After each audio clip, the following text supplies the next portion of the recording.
Histoire de Marseille, c'est le podcast qui parle des petites histoires comme de la grande histoire de Marseille. Cette semaine, nous remontons le temps jusqu'en 1899 pour revivre les célébrations grandioses du 25e centenaire de la ville de Marseille. Préparez-vous à être transporté par l'enthousiasme et la fierté marseillaise de l'époque. Imaginez Marseille en cette année 1899. La ville est en effervescence, parée de ses plus beaux atours pour célébrer un anniversaire exceptionnel, 25 siècles d'existence. Le Petit Provençal, journal local, publie chaque jour le programme officiel des festivités. Les rues s'animent de processions, de spectacles et de réjouissances populaires. Le 14 octobre 1899 marque le début des festivités.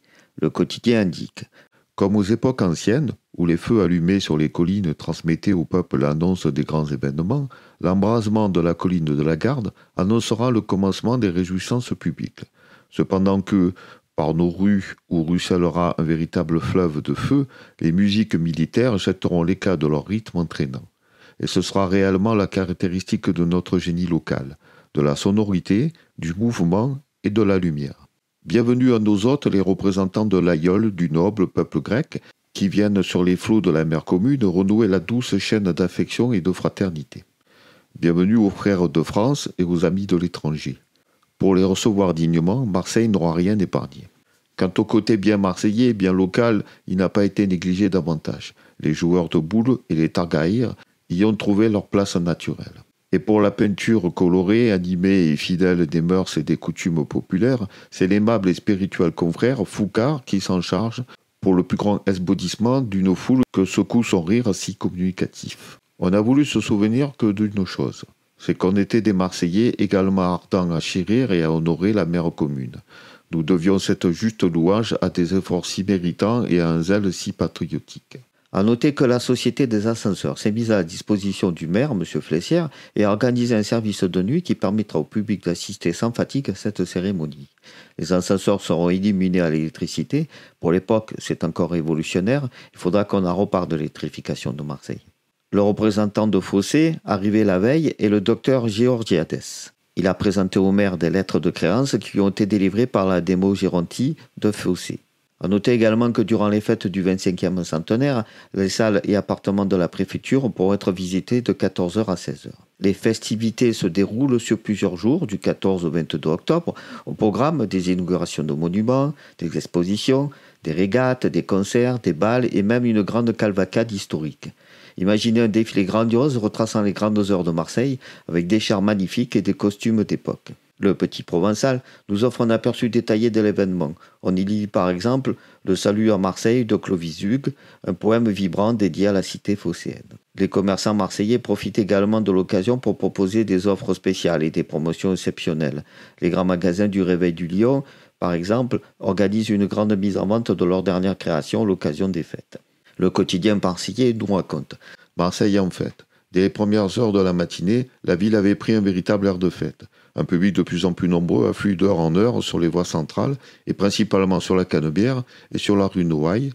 Ce n'est qu'en 1927 que les trois rues, Canebière, Noailles et les allées de Mélan, furent réunies en une seule artère à la Canebière, pour assister aux derniers préparatifs des décorations. Les principales voies de la ville étaient prêtes depuis la nuit, mais on travaille encore à l'édification de l'Arc de Triomphe du boulevard du Commier et à la décoration des colonnes rostrales du quai de la Fraternité, qu'on a surmonté de gigantesques statues. À la place de la préfecture également, on travaille avec la plus grande activité à l'élévation du grand portique de 17 mètres de hauteur sur 18 mètres de largeur, dont les trois magnifiques arceaux font devant le palais du département un magnifique motif de décoration. La rue Saint-Ferréol, avec son aspect animé des grands jours, est plus vivante que jamais. Entre la double haie de bigues, surmontée de corbeilles et de fleurs, sous les travées des drapeaux blancs et bleus, au milieu des écussons, des palmes, des guirlandes de verdure et des ballons vénitiens, ajoutant une note d'animation spéciale à la physionomie si curieuse déjà à l'ordinaire de cette voie. La rue Paradis est revêtue de la même décoration, ainsi que la rue de Rome, la rue de la République et toutes les voies centrales. Mais rien ne vaut le spectacle de la Canebière et de la rue Noailles, où, en dehors des superbes décorations officielles, l'initiative privée a fait merveille. Citons les décorations tout particulièrement brillantes de l'hôtel du Petit Louvre, du bazar du Figaro, du café du commerce, du cercle du Pérou, etc. Le nombre de voyageurs arrivés à Marseille depuis 3 jours est considérable. Les fêtes du 25e centenaire seront d'ailleurs une occasion de bénéfice pour toutes les corporations. C'est ainsi que les marchands de nos halles et marchés n'ont pas pu suffire, hier, à toutes les commandes. Les prix des légumes et fruits ont augmenté dans une certaine proportion. Il est à peu près impossible de donner une idée de l'aspect de la Canebière au moment des illuminations. Les arcs lumineux et les ballons vénitiens éclairés au moyen de lampes à incandescence que l'on a répandues aux profusions jettent sur l'affluence du public une clarté rutilante et bigarrée qui est du meilleur effet. La foule qui circule avec peine est absolument émerveillée par l'éclat et par l'originalité de cette magnifique fête féerique. À 9h, M. Flessière, maire de Marseille, et M. Chano, conseiller général, vice-président du comité, ont donné le signal des fêtes en allumant sur la colline de Notre-Dame-de-la-Garde un immense feu de joie qui a été visible de par tous les points de la ville. Enfin, la musique des équipages de la flotte a donné au quinconce des allées des Capucines et sur les allées de Mélan une affluence énorme du public. La deuxième journée des festivités se déroule sous un mauvais temps, froid et pluie, sans empêcher l'exécution du programme. À savoir la pose d'une plaque commémorative en double sur deux faces latérales du fort Saint-Jean, l'un regardant l'entrée du Vieux-Port, l'autre les quais et la ville. Elle porte une inscription écrite en grec, en latin, en provençal et en français.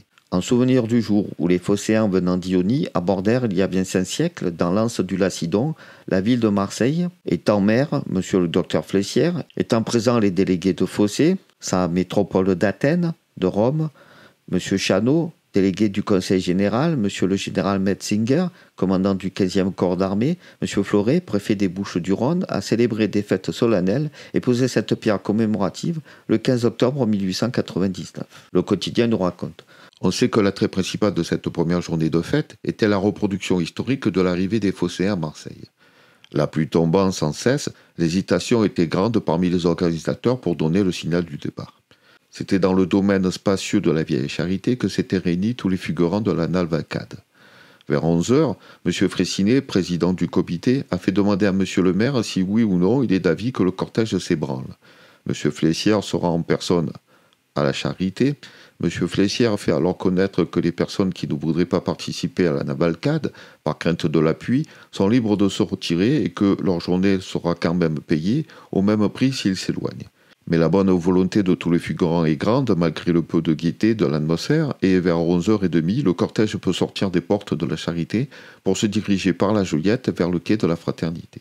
Le public est admirable de patience. Vraiment, lorsqu'une sonnerie éclatante annonce vers 1h30 de l'après-midi que le cortège va faire son apparition sur la large place, encadrée devant l'entrée de la Canebière par des escadrons de hussards. Des applaudissements formidables soudain éclatent dans l'air, une vaste clameur s'élève. Le cortège de Gyptis arrive. Il s'ouvre par un escadron de gendarmes à cheval, suivi de 20 cavaliers trompettes, de 40 fantassins trompettes, de 100 femmes et de 125 hommes ligures. Les guerriers, aux rudes moustaches tombantes, tous armés de lances et portant aussi un bouclier, sont de fort belle allure. Mais voici, entourés de jeunes filles vêtues de robes blanches et bleues et agitant dans l'air des branches d'olivier, le char de Gyptis qui s'avance, traîné par 6 paires de bœufs puissants, à la majestueuse lenteur. Ce char, orné de dahlias de diverses nuances, est un véritable chef-d'œuvre. Mademoiselle Jeanne d'Orny, artiste des variétés qui va être l'héroïne de la journée, est debout à l'avant, très belle, très impressionnante dans son riche costume or et vert doux.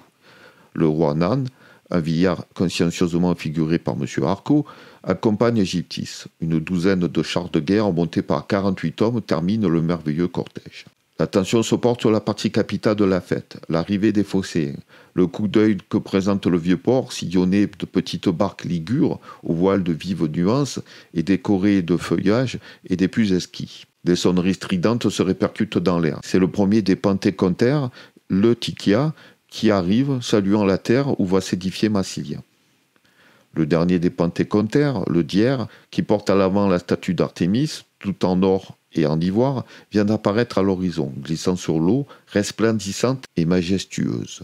De la Dière descendent Protis et Simos, les 2 chefs de la colonie grecque, et la grande prêtresse Aristarché, jouée par mademoiselle Coralie Arnoux. La cérémonie de la coupe se déroule comme on imagine qu'elle s'est produite. À ce sujet, n'oubliez pas mon épisode sur la légende de la création de Marseille. Je vous épargne le long mais magnifique défilé de chars amenant les époux à travers les rues centrales de la ville. Je sens que je vous ai déjà perdu. Pour le 3e jour des festivités au programme, concours de boules au champ de manœuvre du Rouet et fête cycliste au château Borelli. Pour le 4e jour, sous la présidence de M. Grandval, de la société nautique Régate. Départ au phare de Sainte-Marie avec plus de 80 bateaux. Pour la 5e journée, entre autres, concours de lutte au vélodrome. Et ainsi de suite, chaque jour, des épreuves sportives. Les premiers Jeux olympiques modernes ont eu lieu à Athènes en 1896 et les suivants doivent avoir lieu à Paris l'année prochaine en 1900. Le 22 octobre eut lieu la dernière journée des fêtes. Revoyant toujours dans le Petit Provençal cette dernière journée. La dernière journée des fêtes du 25e centenaire, pour laquelle les organisateurs avaient réservé le numéro le plus brillant du programme, a été favorisée par une température exceptionnellement douce et agréable. Marseille a joui hier d'une véritable journée printanière, dont le charme et l'éclat ont facilement fait oublier les temps fâcheux du début. Un spectacle infiniment pittoresque était celui qu'a offert, toute la matinée, le vaste local de la Charité où, comme on le sait, devaient se réunir tous les figurants de la cavalcade. À 1h moins le quart, très exactement, le canon tonne. C'est le signal du départ. Il tombe un soleil ardent, si ardent même qu'un des figurants, indisposé par la chaleur, s'affaisse et qu'on est obligé de l'éloigner du cortège pour lui faire absorber un cordial dans une buvette voisine.